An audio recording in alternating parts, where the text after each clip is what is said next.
en lien avec les discussions que nous pouvons avoir régulièrement avec nos chefs d'entreprise. Les chefs d'entreprise, quels qu'ils soient aujourd'hui, sont confrontés à des difficultés de recrutement, des besoins de recrutement, et ça, quelle que soit la taille de leur entreprise, quel que soit le secteur d'activité, que ce soit aussi dans le public ou dans le privé. Donc vraiment, l'on voit dans notre région où le taux de chômage est bas, qu'il y a de fortes tensions sur les recrutements et que les entreprises déploient beaucoup d'efforts pour attirer de nouveaux talents au sein de leurs instances. Pour autant, on peut constater aussi que des talents, il y en a déjà dans l'entreprise et ce n'est parfois pas à eux que l'on pense spontanément pour les faire évoluer. Donc, pour pouvoir échanger sur ces souhaits d'évolution du salarié, les perspectives d'évolution aussi de l'entreprise, il existe un temps appelé entretien professionnel qui doit favoriser cet échange. Et donc, pour nous en parler aujourd'hui, 3 intervenants vont nous aider à comprendre comment un entretien professionnel mené dans l'entreprise peut aussi s'avérer être un levier efficace de fidélisation du salarié. Donc, je vais vous présenter nominativement nos 3 intervenants. Donc, la slide suivante. Pour commencer, donc, nous aurons Monsieur Kiplin, qui est responsable du pôle entreprise, emploi et compétences à la DRET des Pays de la Loire. Interviendra ensuite Nadia Pouhu, qui est consultante RH au cabinet Dialonis, et Aurélie Branjon, directrice administrative et financière de la boulangerie Branjon. Merci à vous 3 d'avoir accepté d'intervenir lors de ce webinaire. Alors, on va commencer avec vous, Monsieur Kiplin. Derrière le mot entretien professionnel ou entretien, il y a parfois confusion entre plusieurs types d'entretiens dans les entreprises. Est-ce que vous pouvez nous préciser ce qu'est l'entretien professionnel au regard de la loi et aussi ce qui le différencie de l'entretien individuel de performance? Tout à fait, c'est effectivement 2 types d'entretiens qui sont légèrement différents. Et autant l'entretien individuel de performance, plus communément appelé entretien d'évaluation, porte vraiment sur les objectifs, on va dire, propres au travail du salarié et dans le cadre de l'entreprise, alors que l'entretien professionnel, lui, s'attache spécifiquement aux perspectives d'évolution professionnelle, bien sûr, aux perspectives d'évolution du salarié et de construire un projet avec lui. C'est en ça qu'il est relativement différent de l'entretien individuel de performance. Et sa fréquence est également différente. Autant l'entretien individuel a lieu tous les ans, l'entretien professionnel, qui est régi par le Code du travail, doit avoir lieu tous les 2 ans. Et j'emploie le terme « doit avoir lieu » puisque c'est effectivement une obligation pour l'entreprise. Et ce, quelle que soit la taille de l'entreprise, quel que soit le salarié au sein de cette entreprise, et quel que soit le secteur d'activité de l'entreprise. Donc voilà, c'est un événement obligatoire et qui doit donner lieu à un document écrit, remis au salarié bien sûr, pour acter de cet entretien-là. Et l'objectif, c'est bien d'évoquer toute l'évolution que le salarié peut envisager au sein de l'entreprise, ou au-delà d'ailleurs, notamment en termes de qualification et d'emploi. Et parmi les thèmes à aborder, il y a également les informations relatives à la validation des acquis de l'expérience. Il y a la possibilité d'utiliser le compte personnel de formation. Donc l'entreprise doit informer le salarié sur cette possibilité-là et les amendements que l'employeur est susceptible d'y verser. Et enfin, évoquer le conseil en évolution professionnelle auquel le salarié peut également prendre la tâche. Voilà, ça fait partie des éléments un peu indispensables dans le cadre de cet entretien professionnel qui doit avoir lieu tous les 2 ans. Et je précise également qu'il y a des entretiens encore différents qui s'appellent entretiens bilan, qui eux doivent avoir lieu tous les 6 ans et qui sont là plus pour marquer les choses et réaliser un suivi de ces entretiens professionnels et s'assurer que le salarié a bénéficié d'une formation dans le cadre de ces 6 années-là. Merci, merci Monsieur Kiplin d'avoir reprécisé donc le cadre légal de l'entretien professionnel, mais c'est vrai que ce qui peut interpeller, c'est de se demander pourquoi si l'entretien pro est une obligation, pourquoi dans ce cas avoir choisi de l'évoquer aujourd'hui comme un sujet une possibilité de fidélisation des salariés? Et c'est ce que je vous propose de voir maintenant avec Nadia Pohu, qui est consultante RH, et vous accompagnez, Nadia, régulièrement des TPE et PME qui n'ont parfois pas de service RH. Alors, peut-être commencer par vous poser une première question, c'est d'une manière générale, comment présenteriez-vous l'entretien pro et ses objectifs? Alors, bonjour tout le monde. Alors, je veux bien juste la slide après. Enfin, voilà, super, merci. Alors, effectivement, je pense qu'il y a un élément qui est essentiel. Donc, moi, c'est mon retour d'expérience justement sur l'accompagnement des entreprises qui me fait dire ça. L'idée, c'est d'aller vraiment au-delà de cette obligation légale. En fait, l'entretien professionnel, c'est vraiment un temps privilégié. Et ce qui est important à retenir, c'est la notion du « et », c'est-à-dire c'est un temps privilégié aussi bien pour le salarié que pour l'employeur. En fait, à l'occasion de cet entretien, de ce moment d'échange privilégié, ça va être l'occasion pour l'employeur déjà de connaître, on va dire, le projet personnel et professionnel de son collaborateur. Et c'est aussi le moment, enfin un des moments, ce n'est pas le moment unique, mais un des moments où l'employeur va aussi aborder le projet, les orientations, la stratégie, on peut parler de projet plus globalement de l'entreprise. Et l'idée, c'est justement d'essayer de mettre du « et », on va dire, dans tout ça. Alors bien évidemment, il n'y a pas d'obligation pour le salarié de s'intégrer dans ce projet, mais le fait d'en parler dans ce moment-là précis, ça montre bien ce moment privilégié et ça permet de trouver une connexion justement, un vrai sens, voilà, entre justement des besoins, des projets d'entreprise et éventuellement du coup un projet personnel et professionnel du salarié et y amener justement du sens. Et derrière, en fait, déjà découvrir ce que le salarié souhaite faire, ce que l'entreprise où elle a envie d'aller, de voir si ça peut matcher ou non. Et puis plus globalement, être dans une dimension d'accompagnement, justement. Alors, si ça match, si ça fonctionne entre projet personnel, professionnel du salarié et entreprise, ce n'est que mieux. Et puis, dans d'autres circonstances, ce n'est pas toujours le cas, mais c'est aussi important pour l'employeur de savoir justement le projet de son salarié parce qu'il va aussi pouvoir décider et orienter un certain nombre de décisions en connaissance de cause, justement, en connaissant les orientations aussi de son salarié, tout simplement. Et pour préparer donc ce moment d'échange, est-ce que vous pouvez, Nadia, revenir peut-être sur le mode opératoire, les différentes étapes qui sont à mettre en œuvre justement pour que ce temps d'échange entre le salarié et le chef d'entreprise soit le plus productif possible, on va dire, et pour l'un et pour l'autre? Alors, il y a quelque chose qui est extrêmement important, effectivement. L'idée, c'est vraiment de dépasser ce côté, comme je disais tout à l'heure, obligation au-delà du légal. Et donc, si on veut que ça s'intègre dans un outil, on va dire, d'accompagnement, justement, des compétences, du projet du salarié, en lien aussi avec l'entreprise, la préparation de cet entretien, le déroulé et l'après aussi, on sous-estime souvent l'après, tout ça doit être fait avec méthode. Alors, des choses simples, l'idée, c'est pas forcément, quand on dit méthode, des fois, on s'attend à des choses très compliquées, mais voilà, il faut quand même être pragmatique, on va dire, sur le sujet, mais il faut quand même préparer cela et agir et réaliser l'entretien et le suivre avec méthode. Alors, en amont, il y a déjà quelque chose, moi, qui me semble extrêmement adapté et important, c'est faire le point, vous, en tant qu'employeur, sur quels sont vos projets, on va dire, dans l'entreprise. Comment vous voyez, quelle est un peu votre vision, l'avenir de l'entreprise. Alors, on n'est pas obligé de faire 30 pages du projet d'entreprise, mais c'est d'avoir quelques éléments clés d'orientation par rapport à ça. Je pense qu'avant d'aller à un entretien professionnel avec son collaborateur, ça, c'est déterminant d'être au clair avec un peu sa feuille de route par rapport à ça. Donc, être au clair sur le projet d'entreprise.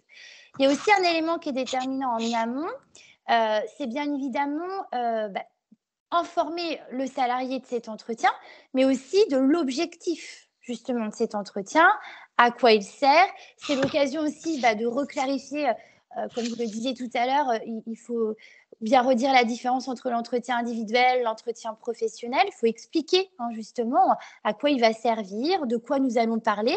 Il y a un côté aussi, on doit être rassurant justement. Pour certaines entreprises, moi j'interviens beaucoup en PME et TPE, beaucoup sur de la moins de 10, même de moins de 5.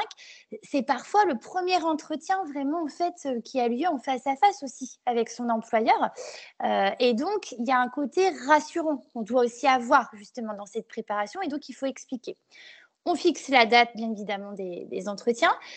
Il y a quelque chose à ne pas négliger aussi, c'est le lieu de l'entretien. Voilà. Est-ce que, alors je sais que ce n'est pas toujours très simple dans vos organisations, mais est-ce que vous pensez que c'est très adapté de faire l'entretien au bureau du chef, entre guillemets, où parfois on a pu aussi se dire des messages qui n'étaient pas toujours très simples, très évidents et qui ne sont pas toujours propices au dialogue. Donc peut-être le lieu, alors moi je vous donne quelques exemples concrets, c'est dans l'entreprise, mais ça peut être aussi, alors ça se fait de plus en plus aussi dans la TPE, ça peut être aussi en dehors de l'entreprise. Mais c'est intéressant de réfléchir à tout ça, en fait, en amont. Il y a aussi, bien sûr, se préparer. Donc, au minimum, c'est vrai d'avoir un support. Donc, il y a plein de ressources possibles pour vous. Vous pouvez vous appuyer sur votre conseiller OPCO aussi, au niveau des OPCO. Vous pouvez télécharger un certain nombre de supports, il peut vous en donner. En amont aussi, certains font des démarches qu'on appelle, ça permet de s'inscrire dans un projet plus global de prestation de conseil aux ressources humaines, où aujourd'hui, vous avez des possibilités aussi de vous faire accompagner sur ce sujet dans le cadre de ce dispositif. Et puis, il y a un autre élément aussi en amont qu'il ne faut pas oublier, comme on le disait tout à l'heure, dans ce temps d'entretien, il y a un volet aussi obligatoire sur la présentation d'un certain nombre de dispositifs sur lequel j'ai parfois des employeurs un peu réfractaires, ils ont un petit peu peur de ça. L'idée qu'on s'est préparé en amont, il n'y a pas lieu d'avoir peur de ça, mais il faut se renseigner justement sur les dispositifs. Ça, c'est plutôt le avant. Le pendant, soigner, ça c'est important, l'accueil. Voilà, reposer l'objectif. Voilà, pourquoi nous sommes là. Essayez peut-être d'éviter, le lieu est important, éviter la notion aussi de face à face en communication non verbale. C'est de mettre la personne plutôt de côté, par exemple. On est plus dans une dimension d'écoute, de dialogue, d'accompagnement, par exemple. Bien sûr, aussi, ce qui est extrêmement adapté et rassurant, vous allez utiliser le support que vous avez préparé. Et idéalement, en plus, ce support, vous allez le partager avant l'entretien. Donc, vous voyez, il y a tous ces éléments qui vont être contributifs justement à cette réussite. Vous allez aborder bien évidemment les dispositifs, les actions à mettre en œuvre, et puis il y aura un temps de formalisation. Pareil, au niveau des conseils, la première fois, si vous n'êtes pas très à l'aise à formaliser en même temps que de réaliser l'échange, vous faites l'échange, vous faites ça le matin, l'après-midi, vous faites la synthèse, et puis le lendemain, vous voyez le salarié, vous lui remettez la synthèse. Il faut aussi réfléchir à ce qui sera confortable aussi pour vous. C'est important par rapport à ça. Et puis, un point aussi sur lequel je voudrais insister, c'est l'après. Ça, alors c'est souvent assez négligé, on va dire, dans le sens, c'est pas forcément fait après. C'est important de faire un retour aussi sur les échanges et peut-être quelqu'un, un salarié vous a dit, moi j'aimerais bien partir en formation, vous ne pouvez pas répondre immédiatement. Par contre, vous lui devez une réponse à un moment donné. Alors peut-être que vous allez faire l'ensemble des entretiens si vous avez 5 collaborateurs, puis justement vous allez décider après qui va partir en action de formation par rapport à telle ou telle priorité. Mais c'est important de décider et de faire un retour sur ce qui va être mis en place. C'est important de suivre aussi si un plan de développement des compétences qui a été choisi, peut-être de faire des points. On a bien dit, c'est tous les 2 ans. 2 ans, c'est long. Donc, on pouvait aussi vous organiser des petits points intermédiaires pour vous, en tout cas de suivi. Et puis, aussi bien en amont que pendant, même si vous voulez, mais après, c'est aussi important.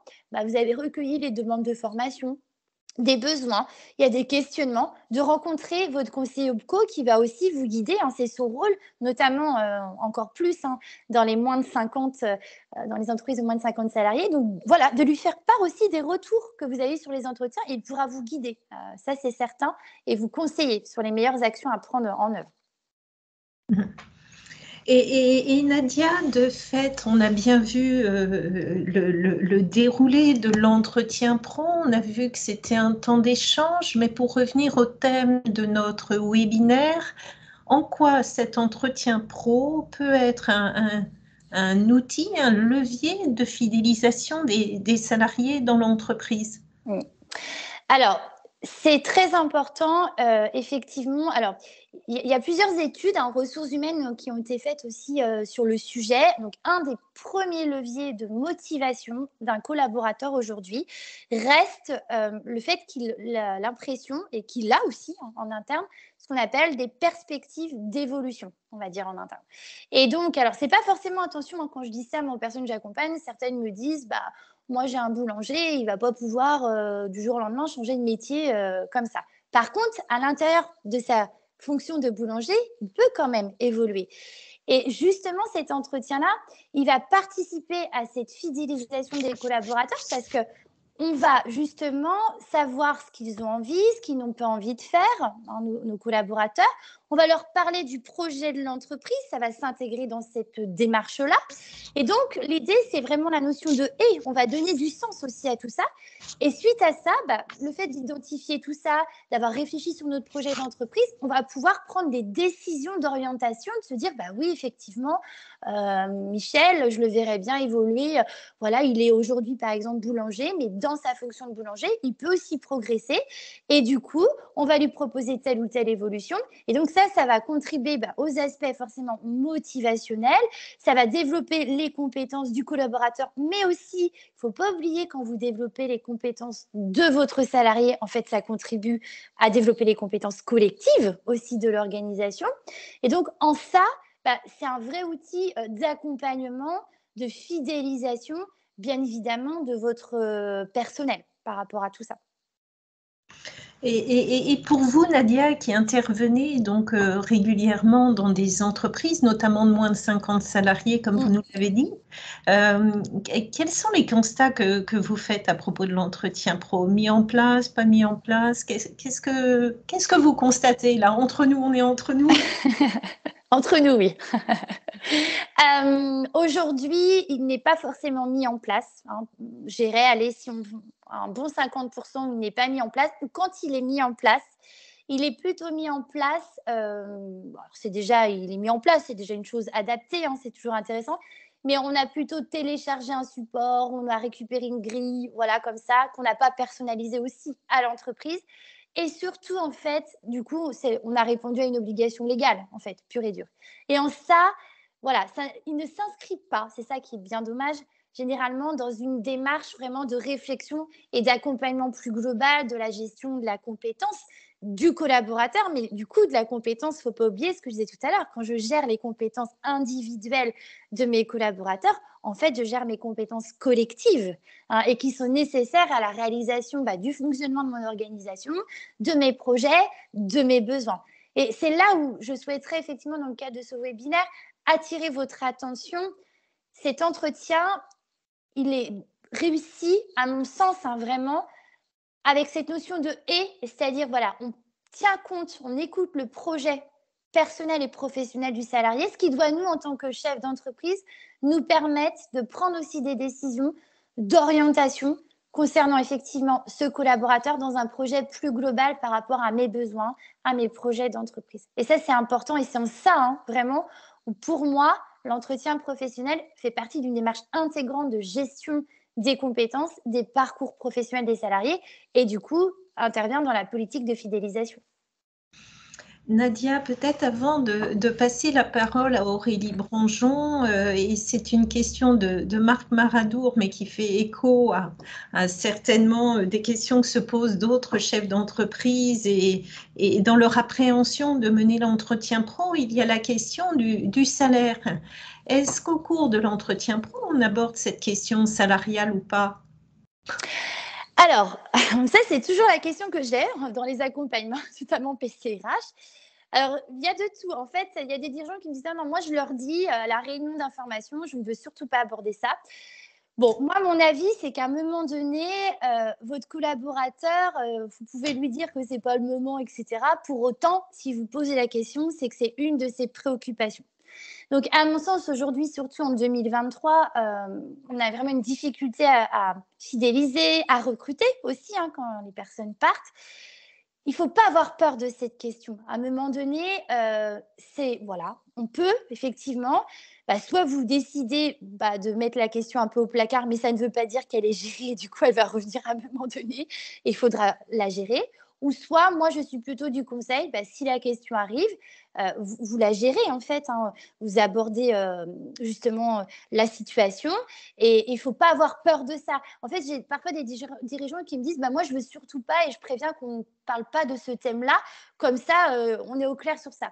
Vous n'empêcherez pas à un moment donné les collaborateurs, si c'est une préoccupation pour eux. Je pense qu'aujourd'hui, c'est quand même plus adapté d'être à leur écoute sur ce sujet-là. Ça ne veut pas dire que vous allez accepter ce qu'ils vous demandent, mais en tout cas d'être à l'écoute et puis de faire un retour, c'est oui ou non. Alors, je crois qu'aujourd'hui, le plus important, c'est ça, c'est de faire ce retour-là. Est-ce que vous êtes OK avec la demande ou non? Et puis d'argumenter quand vous êtes OK.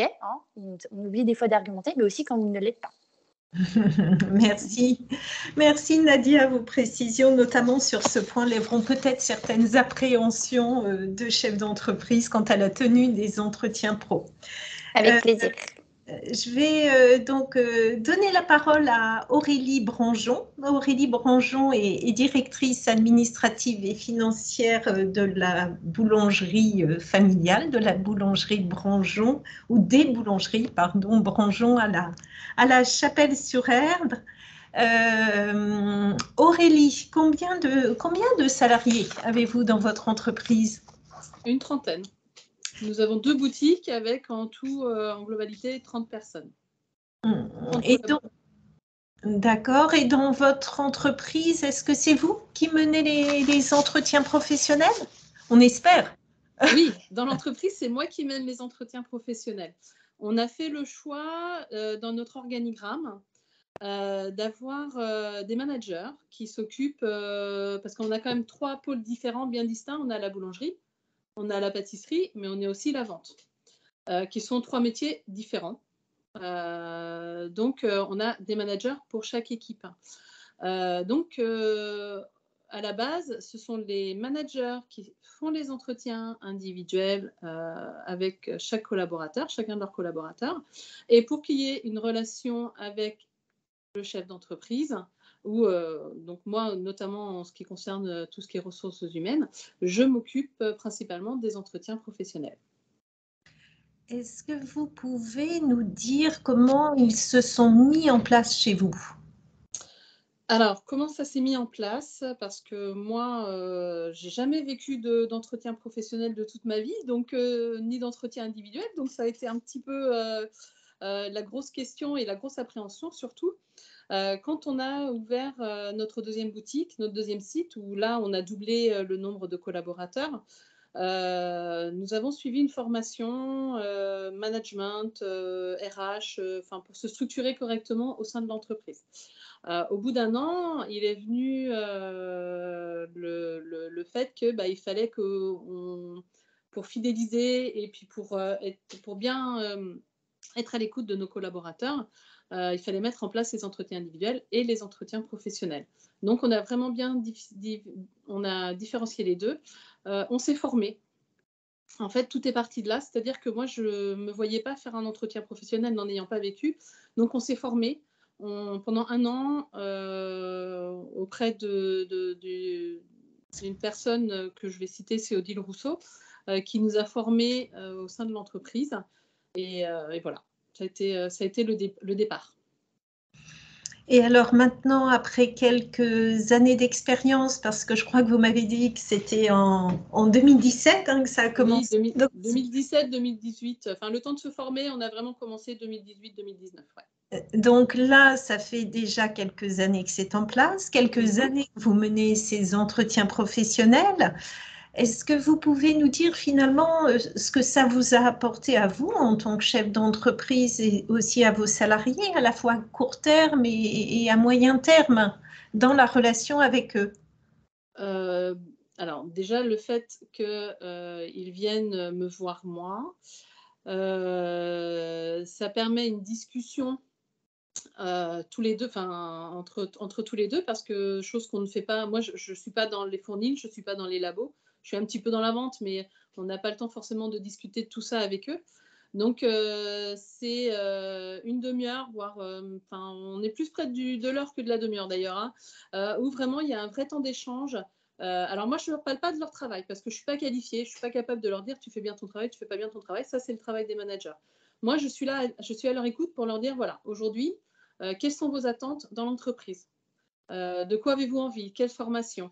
Alors, je commence toujours l'entretien par faire un retour en arrière sur ce qui s'est passé avant, sur les formations qu'ils ont vécues avant, qu'ils ont souhaité et qu'ils ont vécues au sein de l'entreprise, ce qui a été mis en place, ce qui n'a pas été mis en place.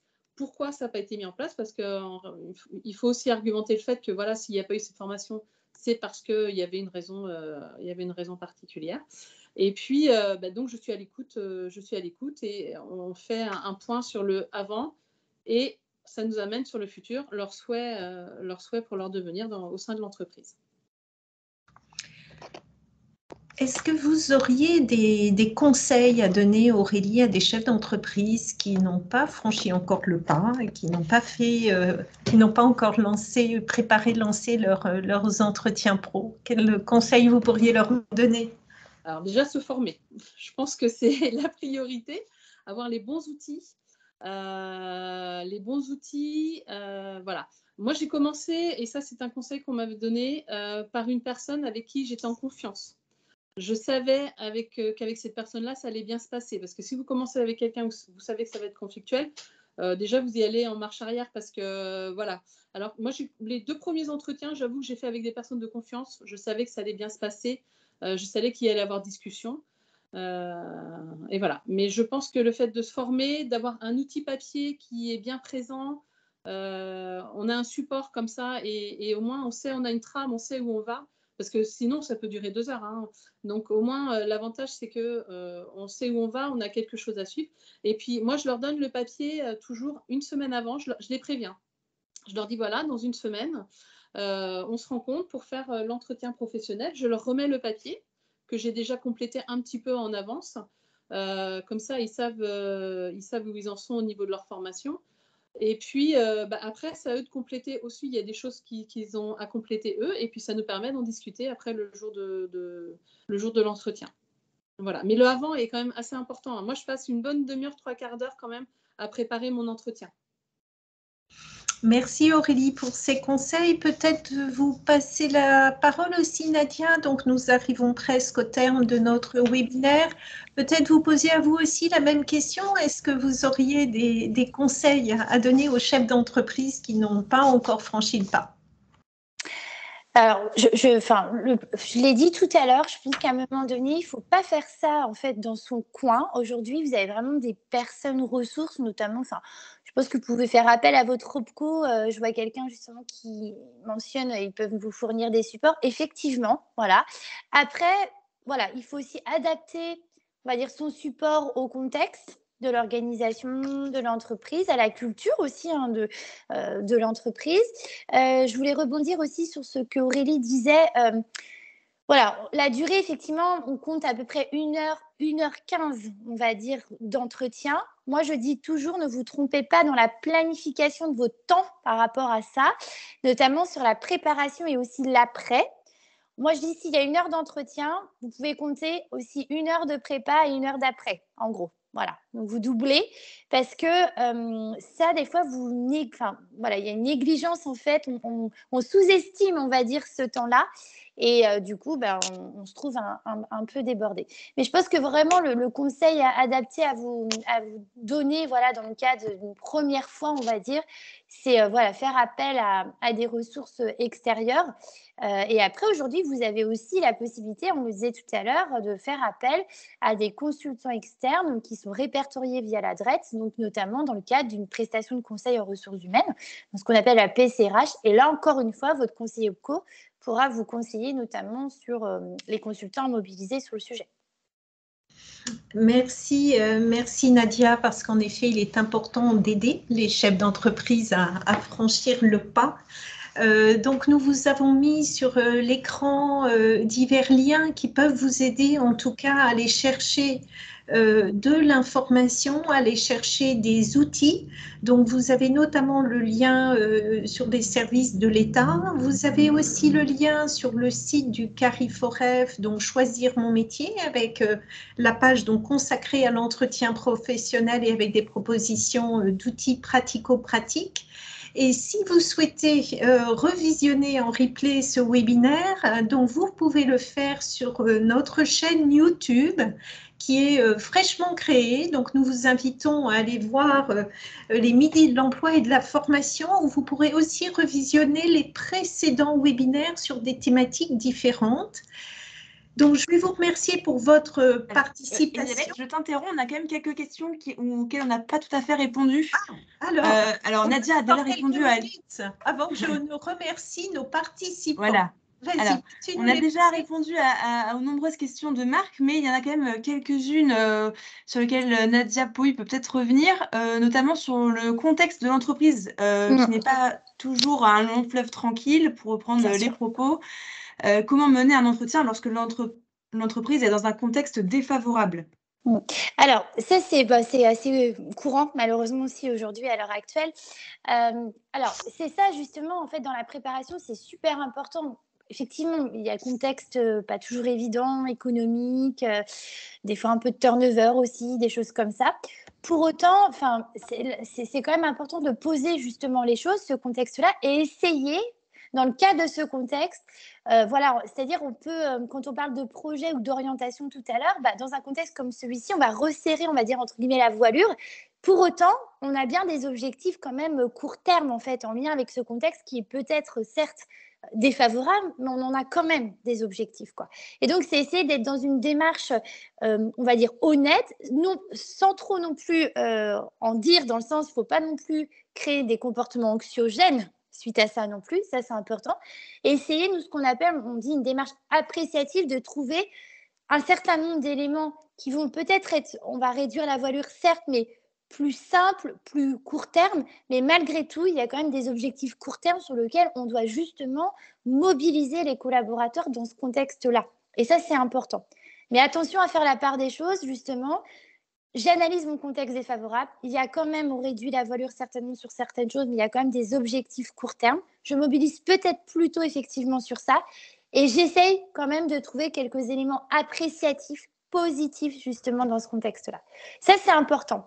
Et justement, là encore plus des fois dans le conseil, parce que quand on est chef d'entreprise et qu'on vit une situation compliquée de cette nature-là, on a un peu tout dans la tête, on se replie un peu sur soi-même et c'est normal, c'est un comportement humain. Et on a du mal justement à ouvrir les œillères par rapport à ça. Donc, le regard extérieur du conseiller OPCO ou d'un consultant, etc., a toute sa place justement pour vous aider à prendre de la hauteur dans ce contexte-là. Et il y avait une autre question, je crois que c'était sur l'intérêt à long terme. Alors là, il y a différentes manières en fait sur ça. Soit on peut aussi varier un petit peu le support. Il y a aussi, on peut aussi, moi j'ai aussi des entreprises, je trouve ça assez intéressant, qui associent en même temps que l'entretien une sorte de petite enquête qu'on appelle un petit peu sur des éléments un peu de qualité de vie, de ressenti, comment les salariés s'y retrouvent dans l'entreprise. Donc, ce n'est pas inscrit dans le support en tant que tel, mais c'est une petite enquête à côté. Et ils commencent aussi par ça au début de l'entretien pro, parce que ça s'inscrit dans une démarche globale et ça met en confiance. Vous voyez, c'est aussi varier un petit peu ces éléments-là. Et en sachant aussi, de toute façon, pour vous répondre, Marc, plus particulièrement par rapport à ça, ce qui va aussi maintenir l'intérêt, c'est bien ces retours aussi après les entretiens. Moi, souvent, oui, je constate qu'il n'y a pas d'intérêt, c'est que les salariés, en fait, vous disent on a fait un entretien, j'ai posé des questions et j'ai jamais eu de retour. Là, c'est catastrophique par rapport à ça. Donc, soignez bien l'après aussi de chaque entretien. Merci Nadia. Et en effet, on vous a mis quelques liens, quelques sites sur lesquels vous pouvez aller chercher de l'information, des outils. Bien sûr, la liste n'est pas exhaustive. L'APEC, entre autres, comme c'est mentionné, propose aussi un certain nombre d'outils. Merci à nos 3 intervenants, merci aux participants et peut-être vous donner rendez-vous pour le prochain webinaire. Donc, il y en a un tous les mois. Le prochain aura lieu le 17 mars à midi. Nous serons encore sur des questions de fidélisation des salariés avec une autre porte d'entrée qui est celle des bonnes pratiques liées à l'accueil et à l'intégration d'un nouveau salarié dans l'entreprise. Voilà, et ben je vous remercie, je remercie tous les participants et je souhaite aux chefs d'entreprise qui n'ont pas encore franchi le pas de commencer à réfléchir à la mise en œuvre de leurs entretiens professionnels. À bientôt, au revoir. Merci, merci.